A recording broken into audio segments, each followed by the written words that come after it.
Last week we started this journey through the Bible, the first of many at least. I can say many. I don't know how many, but I know it will be many.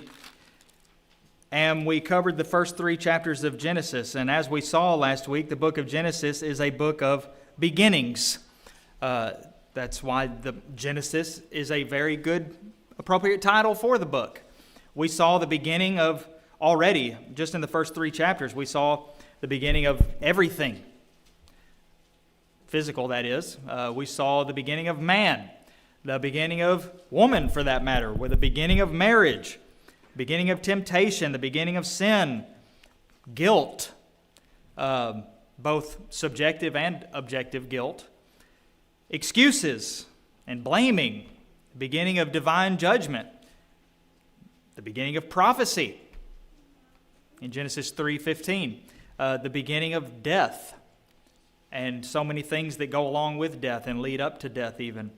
And at the end of Genesis chapter 3, man was expelled from the garden and banned, more importantly, banned from the tree of life, the tree that gave man the ability to live and live and live and live on forever. Now man has been expelled, and the way to that tree of life was blocked and guarded. And as we said right at the end last week, technically, in a sense, the rest of the Bible is all leading up, or will be leading up, to God making a way for man to get back. And the way to the tree of life no longer being blocked, no longer being guarded, but open. And the way shown how to get back to the tree of life. However, when we get to Genesis chapter 4, an unfortunate pattern continues, persists. In fact, man's downward spiral has not yet ended. It continues as well. So far in our journey, things have, we've been in the Garden of Eden. We talked last week about how nobody knows exactly where it was. But based on the location of the Euphrates River, it has pretty much been suggested that maybe somewhere in southeastern Iraq is where the Garden of Eden would have been. Everything in Genesis, in the first 6 chapters of Genesis, takes place somewhere within the bounds of that red blotch. It's supposed to be red. Yeah, there it is. Supposed to be red. Genesis 1 through 6, and really a huge portion of almost the entire Bible will take place somewhere on this map. Not in that red blotch, but somewhere on this map, with very few exceptions, if any, because even, I guess, Corinth is kind of not showing on the map, but it's right on the edge there. With the exception of Rome, over in Italy, almost everything that occurs in the entire Bible takes place on this map somewhere, and a huge portion in a very tiny little area on this map, there on the Mediterranean Sea. But this is a modern map. The names, to try to help us to bring these things maybe to a different understanding, or else a better understanding, and bring it to life, the story of the Bible, again, for lack of a better word. But once we get to chapter 4 of the book of Genesis, we see more beginnings and some more firsts. A lot of first things happen, just like we talked about beginnings. The first temptation, the first sin was committed in chapter 3, the first curse from God, I guess, and so on. But the firsts aren't finished yet, because chapter 4, we see things like the first children, the first worship, the first sibling rivalry ever. Not the last, but the first murder. We kind of see as far as the story of the Bible goes, we see the beginning of this concept of good versus evil. And what I mean by that is it is literally the beginning of good versus evil, because it's not. Satan already existed, and the temptation and sin has already occurred, so good and evil already existed. But we start to see these two camps develop. The good guys and the bad guys, we might call them from our perspective, our culture. Godly people and wicked people. The beginning of the good versus the evil in two camps. And in chapter 4, we read of the birth of what appears to be the first two children of Adam and Eve. Maybe they were, maybe they weren't. Maybe they could have had children before this, but the chapter focuses on these two. It says that Adam, the man, knew Eve, his wife. She conceived and bore Cain, and his brother then Abel. Cain and Abel. Abel, we're told, was a keeper of sheep, and Cain was a tiller of the ground. Two very natural things for them to do. Those were two things that God had instructed Adam to do, so it was only natural for one to do one and one to do the other. But what we're reading here in chapter 4 is, all of a sudden we read of worship happening. Worship's taking place. It says in verse 3 that in process of time it came to pass that Cain brought of the fruit of the ground an offering to Jehovah. And Abel, he also brought of the firstlings of his flock and of the fat thereof. And Jehovah had respect for Abel and his offering, but he rejected Cain's offering. First of all, let it be noted that the fact that worship is taking place here suggests that it had already been taking place.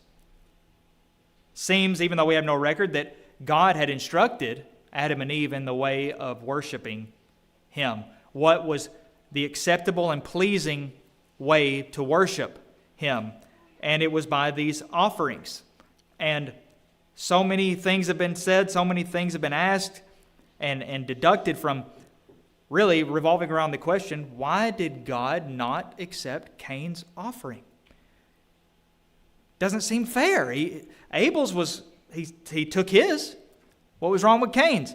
You know, the fact of the matter is, there's really no answer to that given in the text. Doesn't really explain. The best explanation we have is found in the book of Hebrews, not in the book of Genesis at all. It says that Abel brought a more excellent sacrifice. It was more acceptable. So some have speculated, well, it must have been his heart. You know, Cain offered something that just he wasn't really into it. He just picked it up along the way, and there was no thought in it. The motive was bad. Well, could that have been the case? Maybe, yeah, it could have been. Not necessarily. The thing that we can draw, though, for sure, is that Abel's offering, it seems at least, Cain's was not in accordance with what God had wanted and instructed. His was not acceptable because it was not in accordance with his revealed will, according to what what God had instructed man to do. Abel's was, and therefore Abel's was respected and accepted, whereas Cain's was not. Well, God rebukes Cain because Cain got very angry about this. And Cain, God rebukes him, tries to talk sense. You know, you don't really have any right to be angry. If you do well, you'll be rewarded. You'll be accepted. If you do ill, well, not so much. But sadly, we read Cain goes and basically ends up killing his brother. Cain kills Abel. Tries to hide it. Sound familiar? Mom and Dad did that not long ago. At some point in time, in the past, doesn't seem too long ago, they sinned and tried to hide. Now, Cain does the same. This pattern. I do something, I'm going to try to cover it up and try to hide it from God. But he's going to learn the same lesson that his mother and father learned. You can't do that. Can't hide. He murders his brother. and God casts him out. It's happening all over again, isn't it? Cain. And the great tragedy is, Abel was a good, godly, God-fearing, God-seeking man. Cain seems to have been something else. Now, the evil son has killed the good son. What are we going to do? What could happen? Nothing good can come of this. There's not balance. Well, we're going to see that in just a second. Josephus said, describing Cain as he left and reproduced, basically. He augmented his substance with rapine and violence. This is Josephus. He was a very old historian. He was born shortly after Jesus died. He was not inspired, but take it or leave it, what he had to say. He excited men to procure pleasures and spoils by robbery. His posterity became exceedingly wicked. He was bold in his reckless behavior, in acting unjustly and doing injuries for gain. Not a great legacy to have, but that was Cain, it seems, as he went. By the way, I'm going to do my best to not touch on every single little thing and theory and so on, or else this will go on and on and on. But just so you know, just for the record, Cain was driven out, and we're told that he went to a place called Nod. And when he got to Nod, he and his wife started having children. And I'll just say, he already had his wife, okay? Some people say, well, Bible says Cain went to Nod and found a wife. Well, how were there people at Nod? It's supposed to just be Adam and Eve and Cain and Abel, and now Abel's dead. And even if they had other children, there certainly shouldn't have been anybody at Nod yet. So how were there? Well, the Bible doesn't say that. It says that Cain went to Nod, and there he knew his wife, and they bore a son. So take this description from Josephus. Cain, at this point, is the only one, only the ungodly remnant are being fruitful and multiplying. But that's about to change. Because what we read at the end of chapter 4 is that Adam knew his wife again. And she bore a son and called his name Seth. Great name. She said, God has appointed for me another offspring instead of Abel. You see that key phrase? It's almost like this son, Seth, was Abel's replacement. He's been replaced. Not in their hearts or anything like that, but as far as the earth. Got that good and evil, that Cain and Abel. Now we have Seth instead of Abel, for Cain killed him. And to Seth also a son was born. He called his name Enosh. And at that time, people began to call upon the name of Jehovah. Now balance has been restored. With Seth, we have these two lines, Cain and Abel. Seth now. Now Seth has a son, Enosh, and with his line we have a godly line from Adam and Eve and an ungodly line. And with the Sethites, if you will, men continued to seek and follow and call upon the name of Jehovah. So that balance is restored. However, chapter 5 is a genealogy. We're not going to get into that. But picking up with chapter 6, at this point in Moses' history, almost 2,000 years have passed. Just chapter 6. Almost 2,000 years. That's a third of the Bible in chronology. It's somewhere around a third of all time. But already a third has been covered, almost a third. And at this point, if there were headlines, if we could put it into a newspaper headline, it might read something like this: Man chooses Satan. Not looking good on the earth. It's a tragic situation. Man has chosen evil. Look how far it's come. We just started. We went from Adam and Eve in the garden with fellowship with God, communion. They spoke with God. Everything was perfect. No death, no sorrow, no pain. Some pain, I guess, but no everlasting hardship or anything like that. Tree of life. Living forever in this bliss. Now that temptation entered in. Man chose sin. Man became sinful. Cain continued the sin. And now we just fast forward a little bit more. Man has made his choice. That's why we read these words. Jehovah saw that the wickedness of man was great in the earth, and that every intention of the thought of his heart was only evil continually. And Jehovah regretted that he had made man on the earth. That's a concept known as anthropopathism. Big fancy word. All it means is it's the idea of putting human emotions and applying them to God. Wait a minute, God regretted something?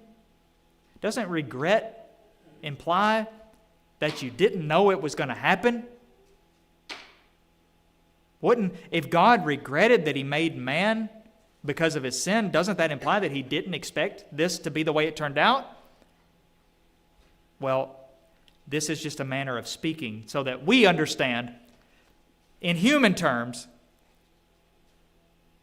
God wishes that he hadn't made man. That's a sad statement, by the way. Can you imagine if your parents told you that?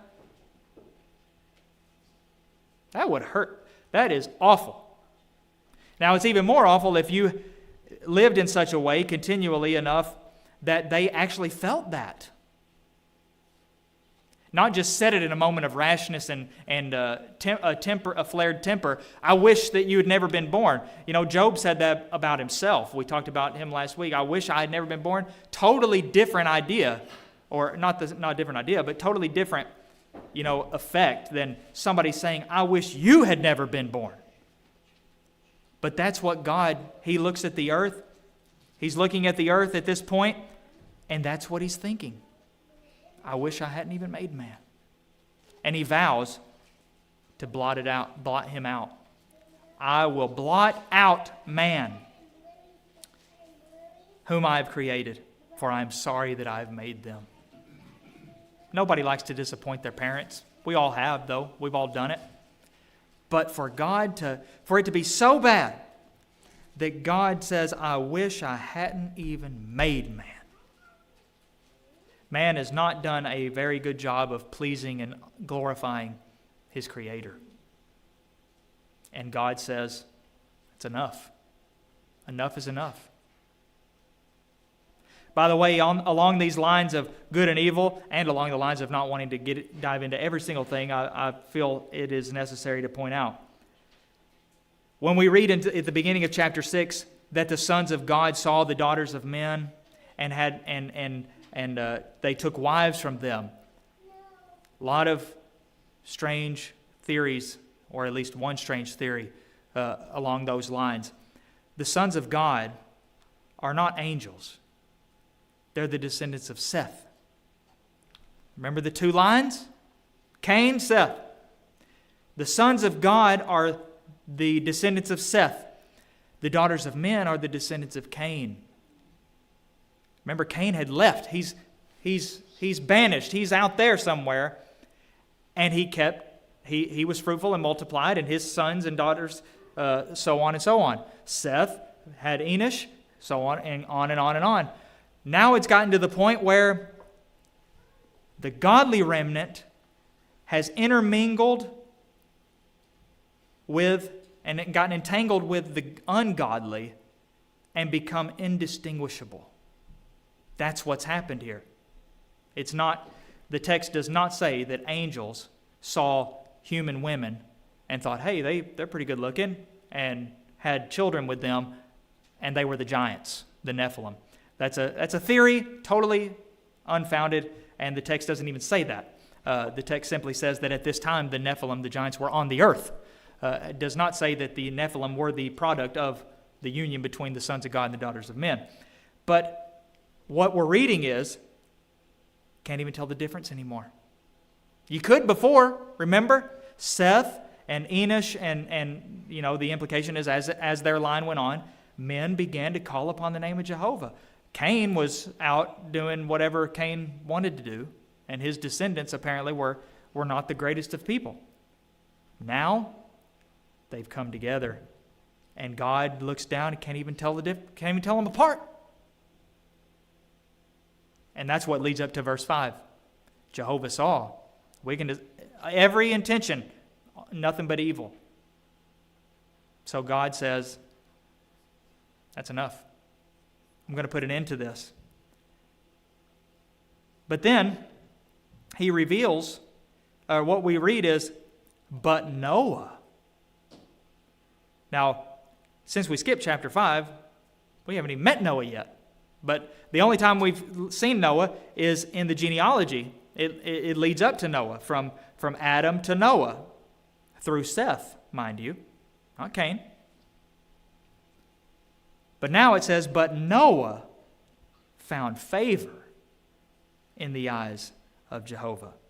And therefore, God reveals his plan to Noah, his plans, and tells him how he can be spared. Because here is a man who is seeking Jehovah and calling on his name. A faithful man, a righteous man on the earth. And that ushers in what we might call the end of the beginning. It's not the beginning of the end. It's the end of the beginning, in a sense. Noah and his family, 7 other people. Noah plus 7. Noah had built an ark, following God's instructions. They enter the ark with the animals that were commanded. By the way, God did not tell Noah to bring 2 of every species of animal onto the ark. He said 2 of every kind of animal. Big difference. There would not be a boat large enough to fit 2 of every species of animal on the ark. And some people use that as a charge. You think this really happened? That's the most ridiculous thing you could ever believe. 2 of every species of animal, that'd be millions of animals on the ark. Well, it doesn't say 2 of every species of animal, 2 of every kind. So anyway, they get on the ark, and we read these words. Every living thing was destroyed that was upon the face of the ground, both man and cattle and creeping things and birds of the heavens. They were destroyed from the earth, and Noah only was left, and they that were with him in the ark. This flood was not some bathtub that slowly filled up with water until every living thing was dead. It was the single most cataclysmic and catastrophic event the earth has ever experienced and ever will experience until the day when the Lord returns and the whole thing's destroyed, which probably won't even be as cataclysmic as this was, because that could happen just like this. The earth being destroyed, God could blink his eye, so to speak, and it will be gone. But this, we're told that, basically the great chasms under the earth were opened up. Volcanic activity would have taken place. It's coming from above. The heavens were open in a more literal sense than could ever happen anymore, because the structure of the whole planet was changed.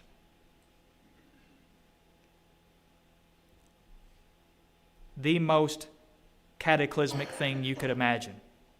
Like a big Hollywood blockbuster, the earth is being destroyed. Volcanoes, earthquakes. Even today, earthquakes out in the ocean can cause some of the most catastrophic tsunamis and floods that you could imagine. Horrifying to watch. But those are only local. Imagine that times 1,000 over the whole earth. Every living thing. But God saved that faithful remnant of the earth, sadly, which being only eight people. 8 people. God saved them. Why? Because they were faithful.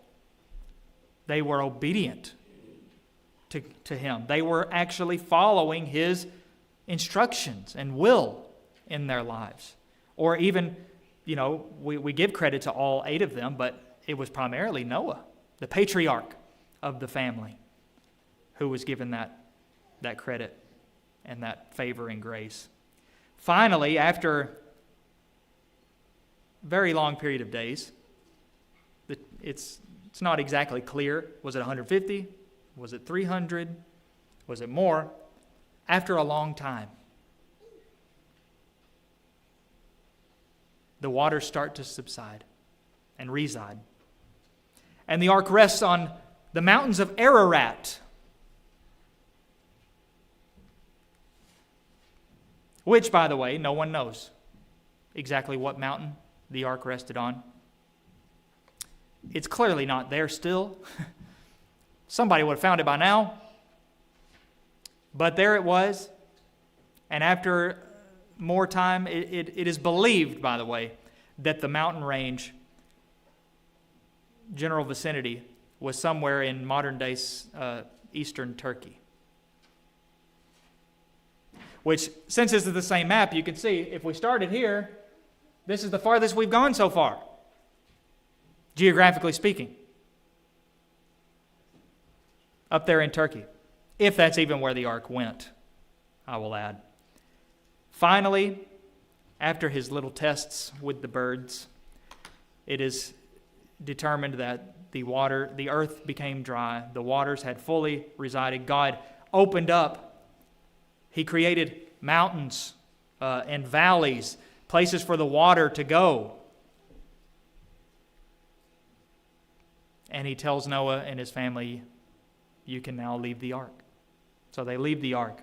And what do you think the first thing he did was? Put yourself in Noah's position. What's the first thing you would have done? I don't know what I would have done. I would have kissed the ground probably.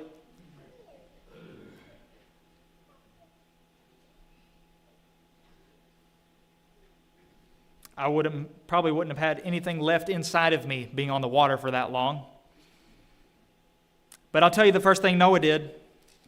Noah and his sons, it says, they built an altar to God and made offerings to Him. They worshiped Jehovah. The first thing they did, they walked off the ark that Noah had built and started building an altar to worship God.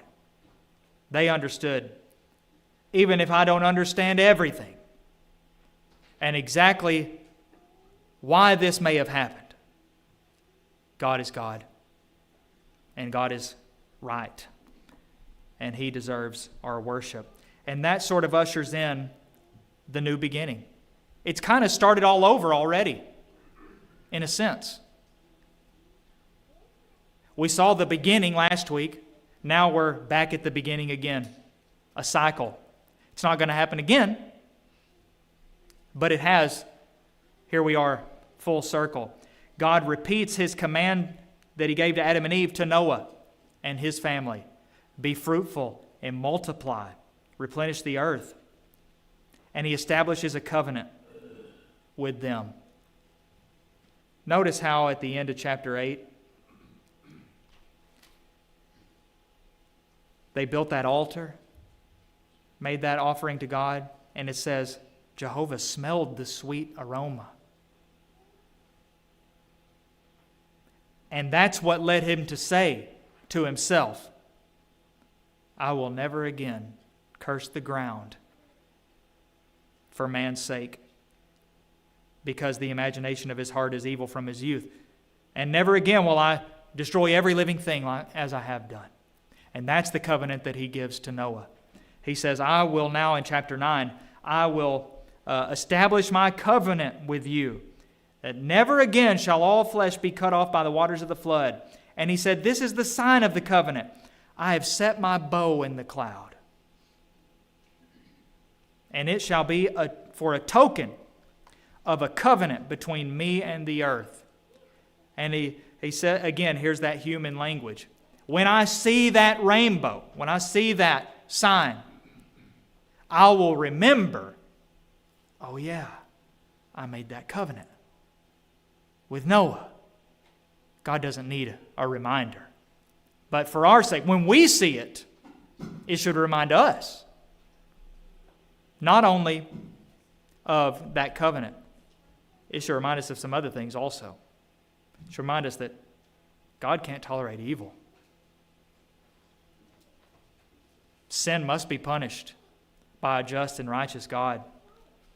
However, it should remind us that our God is not only just and holy and righteous, but He's also merciful. And He will spare and save those who seek Him according to His will. That is the lesson of the flood, really. There are two. The main lesson is evil will not stand. Evil will not be tolerated. But just because God vowed that He'll never destroy all living beings, especially men, human beings, with a flood, does not mean that He's now tolerating evil. It's still just as unacceptable as it ever was. But He, as Paul will say later, there will be lots of spoilers in this journey through the Bible, by the way. As Paul would say later, He has appointed a day, when He will judge the earth in righteousness, judge the world in righteousness by the man He has chosen, who is Jesus Christ. He will never again destroy the earth with a flood as He did then, but He will punish sin. Sin will be punished and always has been. But for those who find favor, the way Noah found favor, which was living according to His will, He will save, He will deliver, and He will extend His grace. So, to which camp do you belong? Are you more like the Cainites? Are you more like the descendants of Cain, going along however you want to live, doing whatever you want, trying to gain whatever you want?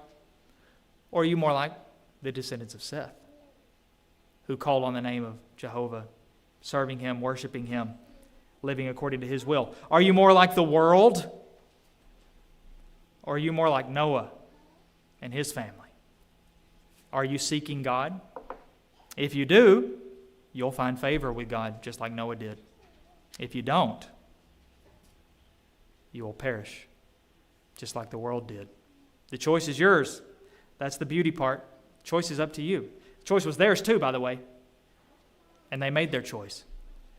But as long as we are here, we have the ability to make our choice and maybe make it different. It may be the case that we need to make a different choice than we have been making. That means coming to God according to His commands, according to His will, according to His instructions we find in the New Testament. Becoming a Christian. If you've not become a Christian, there's no better decision you'll ever make to be saved and find favor with God as Noah did. If you have become a Christian, but you've sort of wandered off, maybe intermingled with the daughters of men, so to speak, as the descendants of the godly remnant did, and so to the point where you've become indistinguishable. You need to make it right. Repent, come back to Him, come back to the ark, if you will, so that you will be spared on that day of judgment.